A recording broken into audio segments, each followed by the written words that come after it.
오늘은 착각이라는 제목으로 함께 말씀을 나누고자 합니다. 사진 보여주시겠어요? 여러분, 이런 꽃을 보면 우리가 뭐라고 표현하나요? 자연스럽게 이렇게 말하죠. 시들었네. 꽃이 시들었네. 꽃잎이 이제 축 늘어져 있고, 이제 색은 바래고, 뭔가 생기가 없고, 뭔가 고개를 푹 숙인 채 마치 생명이 이제 꺼져가는 듯한 그런 모습이죠. 그런데 혹시 우리 마음도 그럴 때가 있지 않습니까? 겉으로는 괜찮아 보이지만 속에서는 점점 생기를 잃어가고 있는, 무언가를 하고 싶은 마음도 없고 가끔 왜 살아야 하는지조차도 좀 흐릿해지는 순간들이 있습니다. 한 심리학자인 코리키스라는 사람이 이제 무엇이 나를 살아있게 만드는가라는 책에서 이런 상태를 시들함이라고 표현을 합니다. 그래서 우울증이나 번아웃과는 좀 다른데요. 겉보기에는 멀쩡해 보이지만 좀 삶의 의미와 그 의욕이 흐릿해진 상태로 좀 정신적으로 무뎌지고 점점 무너져가는 그런 상태를 말합니다. 근데 놀라운 건 이제 이 시들함이 사실은 우리 안에 우울증보다 더 만연해 있고 때로는 더 위험할 수 있다고 합니다.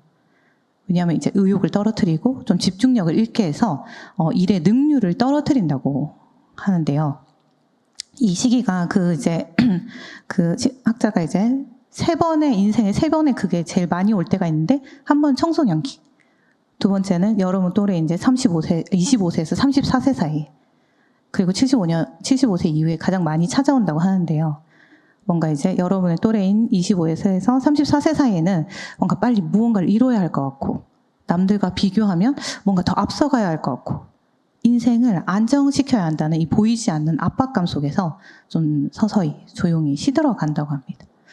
그래서 저 오늘 묻고 싶습니다. 지금 여러분의 삶의 마음은 어떠신가요? 의욕도 안 생기고 무언가를 하고 싶은 마음조차 좀 점점 사라지고 있는 건 아닌가요? 그런데 성경을 보면 이렇게 말합니다. 요한복음 5장 24절에서 뭐라고 하냐면, 내 말을 듣고 또 나를 보내신 이를 믿는 자는, 예수님이죠. 믿는 자는 영생을 얻었고 심판에 이르지 아니하나니 사망에서 생명으로 옮겼느니라. 방금 전 우리가 보았던 이 시든 꽃과는 좀 정반대의 모습이죠. 시들어가던 존재가 오히려 생명으로 옮겨지는 변화. 죽어가던 마음이 다시 살아나는 기적을 말하고 있습니다. 그렇다면 이제 질문이 생겨. 우리가 예수를 믿는데도 왜 여전히 시들해져만 가는 걸까요? 오늘 함께 읽은 이제 본문 속에도 이 시들해져가는 한 사람이 나옵니다. 앞을 보지 못했던 그는 이제 사람들 틈에 앉아서 다른 사람이 던져주는 것에 의지하면서 살아가야 하는 소외된 존재였습니다. 그래서 미래에 대한 희망도 좀 방향도 의미도 잃은 그런 삶을 살고 있었죠.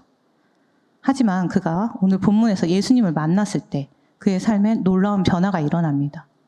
그래서 오늘 우리는 그가 어떻게 생명을 얻고 다시 활력을 회복했는지, 그가 어떻게 영적으로 다시 살아나게 되었는지, 그리고 그 이야기 속에서 우리도 어떻게 다시 영적으로 회복할 수 있을지를 함께 나누려고 합니다. 오늘 본문에서는 이제 여리고성에 살고 있는 한 맹인이 등장하는데요. 오늘날 표현으로 하면 시각 장애인이죠. 근데 이제 우리가 그냥 성경에서 나오듯이 맹인으로 표현하겠습니다. 그런데 그가 언제부터 앞을 보지 못했는지는 사실 성경에 나오지는 않아요. 하지만 우리가 상상해 볼 수 있을 것 같아요. 만약 그가 태어날 때부터 앞을 보지 못한 사람이었다면 그는 평생 한 번도 빛을 본 적이 없는 사람일 것입니다. 햇살이 얼마나 따스한지, 하늘이 얼마나 푸른지, 우리가 맨날 노을이, 바라보는 그 노을이 하루 일과 끝에 얼마나 아름답게 번지는지, 그리고 사랑하는 가족과 친구들이 얼마나 따뜻한 얼굴을 하고 있는지, 우리가 사실은 당연하게 보는 이 모든 것들이 그 사람에게는 한 번도 주어진 적 없는 선물이었을지도 모릅니다. 특히 우리가 대화를 나눌 때 이제 말보다는 표정, 눈빛, 또 몸짓으로 이제 더 많은 것을 읽어내는데요. 그 모든 것이 이제 차단된 채 살아간다면 어떨 것 같나요? 사람들의 그 미세한 감정을, 변화를 감지할 수 없다면 그 자체가 뭔가 고립이고 두려움이고 공포일 수 있을 것 같습니다. 또 혹시 이 사람이 후천적으로 시력을 잃은 사람이라면 몰래 보던 세상이 어느 날 갑자기 깜깜한 어둠으로 사라졌다면 그 절망은 말로 다 할 수 없을 것입니다. 특히 늘 다니던 집안에서조차 길을 잃으시고 간단한 식사 하나조차도 처음에는 누군가의 도움이 필요할 것입니다. 세상이 갑자기 낯설고 차가운 장소로 변했을 것입니다. 특히 이 당시에 유대인들은 이 장애를 개인의 죄나 그 조상의 죄로 인한 결과로 보았기 때문에 하나님으로부터 저주받은 사람이라고 여겼습니다. 그래서 그들은 이제 그 공동체에서도 소외되거나 천하게 여겨졌던 거죠. 그래서 생계 수단이 거의 없었고 대부분 구걸에 의존하면서 살아갔습니다. 그래서 그는 오늘 본문 속에서도 성문 앞에 앉아서 구걸하며 하루하루를 버티고 있었습니다. 그 많은 사람들이 지나가는 그곳에 앉아서 그 지나가는 누군가의 이 동정심에 생명을 걸고 손을 내밀며 살아가야 했던 거죠. 그래서 그는 무력했고 굉장히 외로웠고 소망이 필요했습니다. 근데 그렇게 하루하루를 살아가던 어느 날 성문 앞이 사람들로 시끌벅적한 소리를 듣게 됩니다. 이제 앞을 못 보니까 무슨 일인지 너무 궁금했겠죠. 그래서 사람들에게 물어봅니다. 그래서 사람들이 대답합니다. 나사렛 예수가 지나가는 소리네. 이 예수라는 단어를 들었을 때 이제 그의 마음에는 희망의 불꽃이 다시 피어나기 시작했습니다. 아니, 병든 자도 고치고 귀신도 쫓고 물고기 2마리와 보리떡 5개로 5,000명을 먹인 그 예수가 지나간단 말인가? 그러면 분명 내 눈을 고칠 수 있을 거야. 그래서 그는 온 힘을 다해 외칩니다. 38절 말씀 함께 읽겠습니다. 맹인이 외쳐 이르되 다윗의 자손 예수여 나를 불쌍히 여기소서 하거늘. 네, 여러분 여기서 한 가지 생각해 볼 점이 있는데요. 우리가 누군가를 어떻게 부르냐에 따라서 그 사람을 어떻게 생각하고 있는지가 드러나기도 합니다. 예를 들어보면 여러분이 김유규 목사님을 김유규 형, 삼촌이라고 부르진 않죠. 왜냐하면 여러분에게 그분은 친구나 가족이기 전에 목회자 또는 믿음의 지도자이기 때문입니다. 반면에 영진이가 집에서 가서 목사님을 아빠라고 부르지 않고 목사님을 부르지 않죠. 아빠라고 부르지. 그러니까 같은 사람을 두고도 어떤 사람은 목사님이라고 부르고 어떤 사람은 아빠라 부르는데 이 차이가 생기는 이유는 그 사람을 바라보는 시선이 다르기 때문입니다. 그래서 이름을 부른다는 것은 단순한 그 호칭이 아니라 그 사람을 향한 그 나의 마음과 인식이 담겨있는. 그래서 같은 사람이라도 사람마다 그 사람의 역할이 다르고 미치는 영향이 다른 것. 마찬가지로 오늘 이야기 속에서도 사람들은 예수님을 나사렛 예수라고 불렀습니다. 그냥 어디 출신의 이제 나사렛 저기 갈릴리라는 시골 나사렛에 출신의 유명한 선생님 정도로 여겼던 거죠. 그런데 이제 이 앞선 본문이 누가복음 18장 그리고 이제 18장 18절에서 20절을 보면 한 부자 관리가 나오는데 그도 예수님께 와서 뭐라고 하냐면 선한 선생님이라고 부릅니다. 그리고 이렇게 묻습니다. 내가 무엇을 하여야 영생을 얻을 수 있겠습니까? 그는 오늘 본문의 이 맹인과는 달리 돈도 많고 높은 지위에 있었던 사람입니다. 게다가 예수님이 너 하나님이 준 계명은 다 지켰냐 묻자 어릴 때부터 다 지켰다고 이야기합니다. 자신이 의로운 사람이며 구원받을 자격이 있다고 생각한 것이죠. 하지만 예수님이 그에게 이제 또 한 가지 더 말씀하십니다. 네가 아직도 한 가지 부족한 것이 있는데 네 소유를 다 팔아서 가난한 자들에게 나누어 줘라. 그러면 하늘에서 보화가 너에게 있으리라. 그리고 와서 나를 따르라 라고 이야기하십니다. 근데 그 부자는 그 말을 듣고 근심하면서 돌아섭니다. 이 겉으로는 영생을 원한다고 말했지만 실제로는 그 가치를 진심으로 믿지 않았고 그 영생을 예수님을 통해 얻을 수 있다고 신뢰하지 않았던 거죠. 왜냐하면 그에게 예수님은 선한 선생님이었기 때문에. 제자들도 마찬가지입니다. 이어지는 이야기에서 예수님께서 자신이 이 메시아로서 구원자로서 고난받고 죽임 당하실 것을 분명히 말씀하시지만 제자들은 예수님과 늘 함께 다니며 기적을 눈으로 보고 있었지만 그 말씀을 깨닫지 못합니다. 눈은 뜨고 있었지만 영적인 눈은 감겨 있었던 것입니다. 그런데 다른 사람이 이 천대했던 이 맹인은 달랐습니다. 그는 이렇게 외칩니다. 다윗의 자손 예수여 나를 불쌍히 여기소서. 이 다윗의 자손이라는 호칭은 성경에서 이제 자주 등장하는데 우리가 신약을 읽다 보면 마태복음 1장에 엄청 긴 족보가 나오잖아요. 이 족보에도 등장하고 이제 또 누가복음 3장에서도 예수님의 족보가 나오는데 거기에 거슬러 올라가면서 다윗을 거쳐서 아담을 지나 하나님까지 이어집니다. 근데 이 호칭은 단순한 혈통이나 이 계보를 말하는 게 아닙니다. 다윗의 자손이란 말은 하나님이 오래전부터 약속하신 그 메시아, 곧 하나님의 그 권세와 치유의 능력을 지닌 구원자를 의미합니다. 맹인은 아마 기적을 일으키고 병든 자를 고치시는 그 예수님에 대한 여러 이야기를 들었을 겁니다. 하지만 그는 그것을 단순한 좋은 이야기로 듣지 않았습니다. 즉 예수님을 단순히 좋은 말씀을 해주는 선생님으로 보지 않았다는 거죠. 오히려 그는 믿었어요. 예수님이야말로 자신의 인생의 문제를 해결해줄 유일한 분입니다. 이 자신의 그 시들어버린 삶을 다시 살게 할 수 있는 구원자이심을 믿은 것입니다. 그래서 그는 간절하게 자신의 모든 것을 걸고 외친 것입니다. 다윗의 자손 예수여, 나를 불쌍히 여겨주십시오. 그는 이 현실의 어둠에 갇혀 있었지만 누구보다도 자신의 상태를 잘 알고 있었어요. 도움이 필요함을, 그리고 겸손함으로 자비를 구하는 그런 태도를 보인 것입니다. 그리고 자신의 소망도 미래도 생명도 오직 그 예수님 한 분께 맡긴 것입니다. 말하자면 그의 마음에 이런 고백이 담겨 있는 거죠. 이제 예수가 아니면 안 된다. 그런데 반면 부자 관리나 제자들은 어땠나요? 그들은 예수님을 알고 싶어 했고 안다고 여겼어요. 하지만 그들은 착각하고 있었습니다. 여러분, 아는 것과 깨닫는 것은 다릅니다. 이해하는 것과 믿는 것 또한 다릅니다. 여러분에게 예수님은 어떤 분이신가요?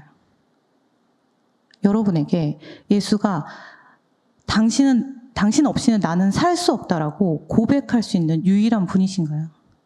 아니면 그냥 좋은 말씀 들려주고 마음을 조금 평안하게, 삶을 조금 더 나아지게 해주는 그냥 선한 선생님 정도에 불과한 분인가요? 그런데 이제 그 맹인이 예수님께 도와달라고 이제 큰 소리로 외치자 길 앞을 걷던 사람들이 이제 막 돌아서서 그를 꾸짖기 시작합니다. 조용히 해. 예수님 지나가는 길 방해하지 마라. 네가 뭔데 예수님을 부르냐. 이제 겉으로 보기에는 그냥 시끄럽다라고 말리는 것처럼 보일 수 있지만 그 말 속에는 말로 표현하지 않은 그 차가운 시선과 편견이 담겨 있었습니다. 말하자면 예수님이 너 같은 거지에게까지 관심을 가질 이유가 없지. 네가 무슨 자격으로 예수님을 부르냐. 이 장면은 사실 바로 이제 또 앞선 그 누가복음 18장 15절에서 17절에 나오는 이 제자들이 어린 아이들에게 이제 오는 예수님께 나온 것을 막았던 장면과도 좀 닮아 있습니다. 당시 사회는 어린아이, 가난한 자, 장애인들을 하찮고 보잘것없는 존재로 여겼습니다. 그들은 이제 연민도, 관심도 받을 수 없는 좀 사회적 소외자들이었죠. 근데 맹인은 달랐습니다.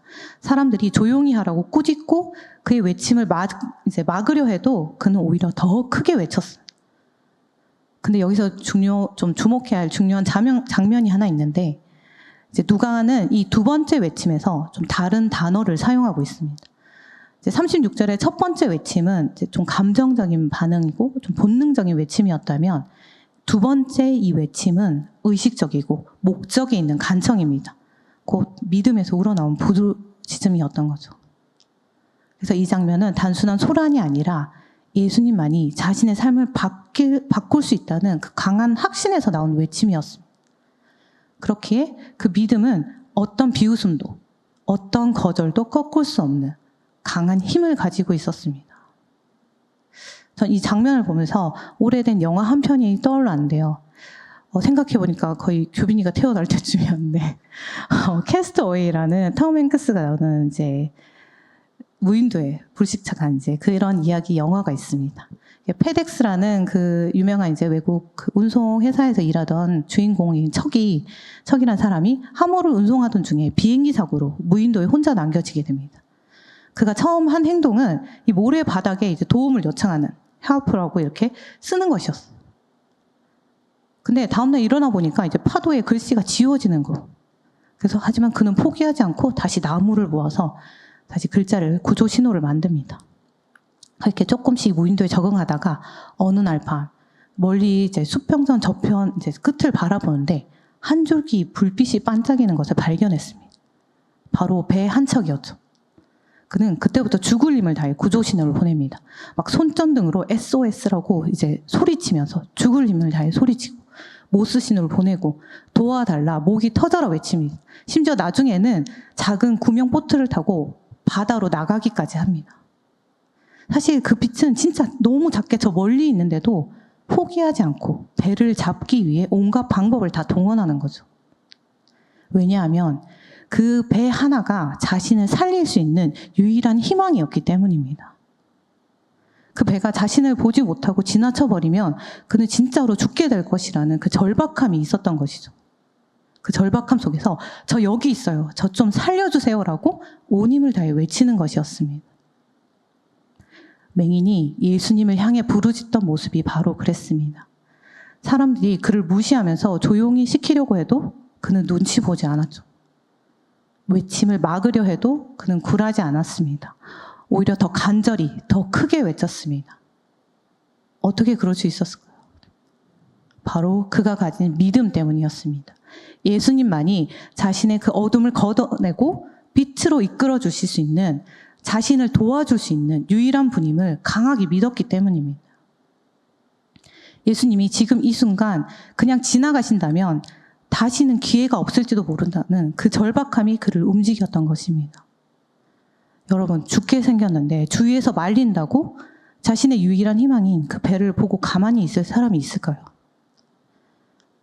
그 주인공 척이 그 배의 불빛을 붙들려고 애쓴 것처럼 그렇게 맹인은 예수님을 붙든 것입니다.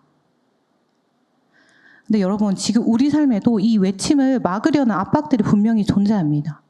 그 압박은 우리에게 예수 믿기를 조용히 하라, 포기하라고, 아니면 체념하라고 속삭입니다.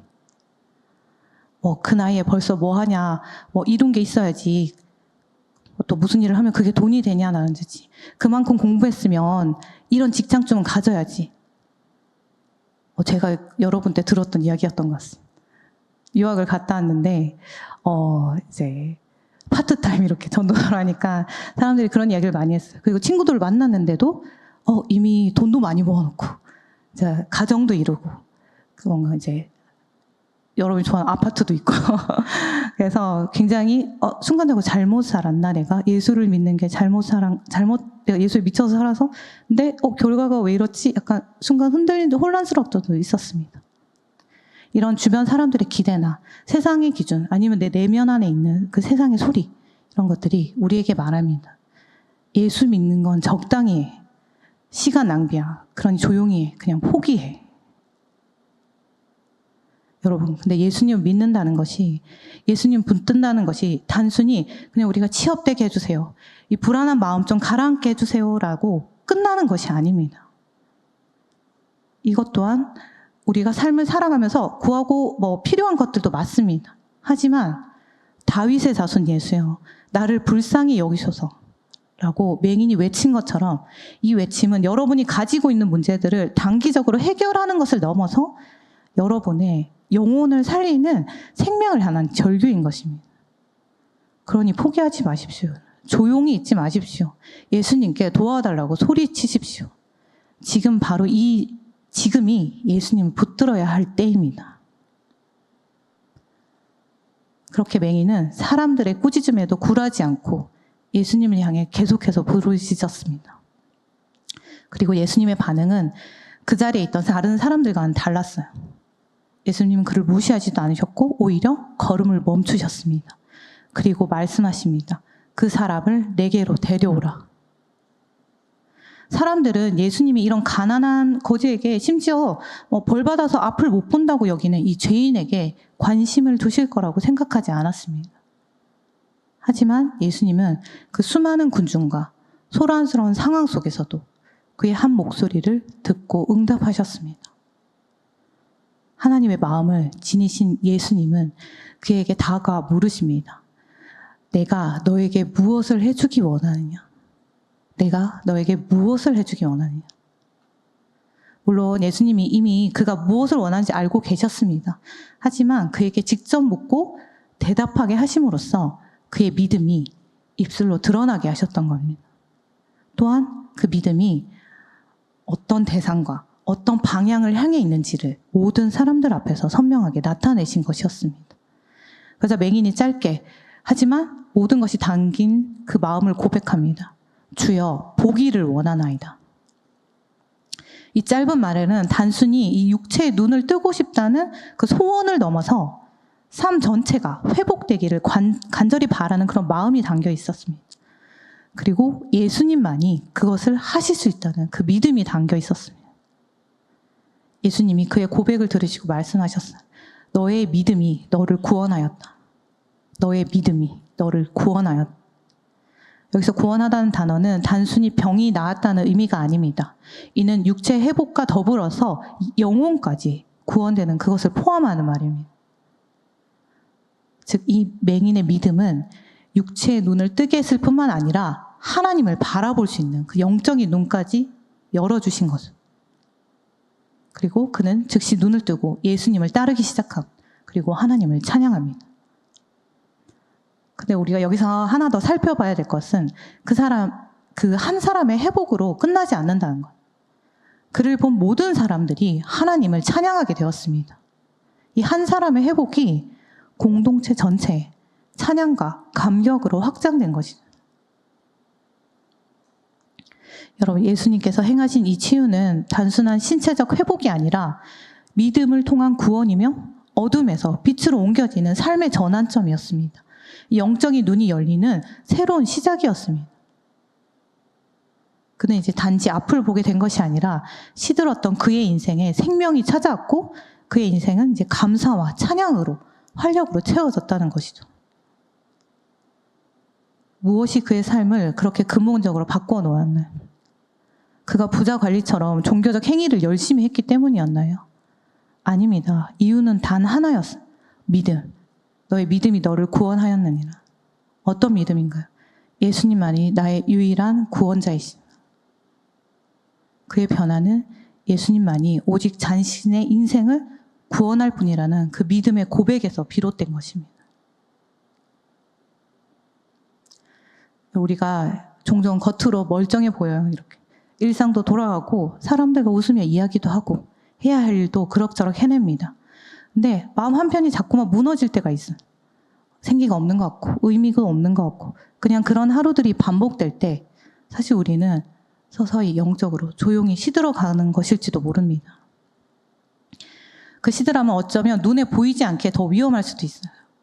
누구도 몰라주고 본인조차도 이 정도면 괜찮은 거지라며 스스로를 무디게 할 수도 있습니다. 그런데 중요한 거는 그 시들함의 끝은 죽음이라는 사실입니다. 희망이 무너지고 방향을 잃고 살아는 있지만 살아있지 않는 상황. 빛이 사라진 마음이죠. 그것이 바로 시들어가는 영혼의 현실인 것입니다. 그런 우리에게 예수님이 오늘 찾아오셔서 물으십니다. 내가 내게 무엇을 하여 주기를 원하느냐? 우리는 이 질문 앞에 서야 합니다. 정말 내가 무엇을 원하는지, 내가 지금 무엇을 믿고 있는지, 내가 진짜 예수를 누구로 믿고 있는지. 저도 모태신앙이라서 태어나서 어느 날 내 삶을 인지했을 때부터 그냥 제 의지와 상관없이 교회에 앉아 있었어요. 그런데 내가 예수 없이는 살 수가 없다. 이 워딩 그대로 이제 고백을 진심으로 절박하게 하게 된 그 전환점 이전까지도 저는 제가 예수를 믿고 있다고 착각하며 살았습니다. 그리고 그러면서도 때로는 이제 화가 나서 내가 왜 예수를 믿어야 하는지 모르겠다며 혼란스러워한 적도 있습니다. 여러분은 어떠신가요? 여러분은 예수를 누구라 생각하고 믿고 있나요? 예수님이 단지 마음을 위로해주는 분, 요즘 명상 같은 거 많이 하죠. 내 불안할 때 그런 분, 조금은 더 나은 삶을 안내하는 선한 선생님 정도로만 느껴진다면 우리는 여전히 눈을 뜨고 있지만 영적으로는 감긴 채 살아가고 있는 것일지도 모릅니다.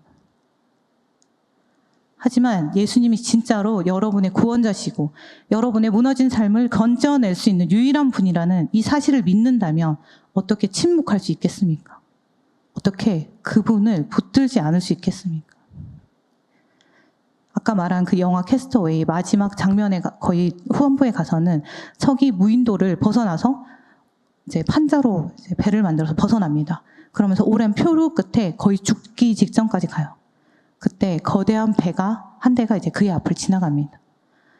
이제 말도 못할 정도로 몸과 마음이 지쳐있던 척은 그 마지막 기회 앞에서도 작지만 간절한 목소리를 냅니다. 도와주세요. 여러분, 이번 한 주 내가 믿는다고 생각하는 그 예수님이 나에게 어떤 의미인지, 누구이신지를 말씀과 기도 가운데 묵상해 보시기 바랍니다. 그분이 정말로 내 삶을 살릴 유일한 구원자신지, 내가 지금 그분을 믿고 붙들고 있는지, 그리고 그 고백이 회복의 시작이 될 것입니다. 그렇게 여러분의 시든 마음에 다시 생명이 피어나는 한 주가 되시기를 예수님의 이름으로 축복합니다.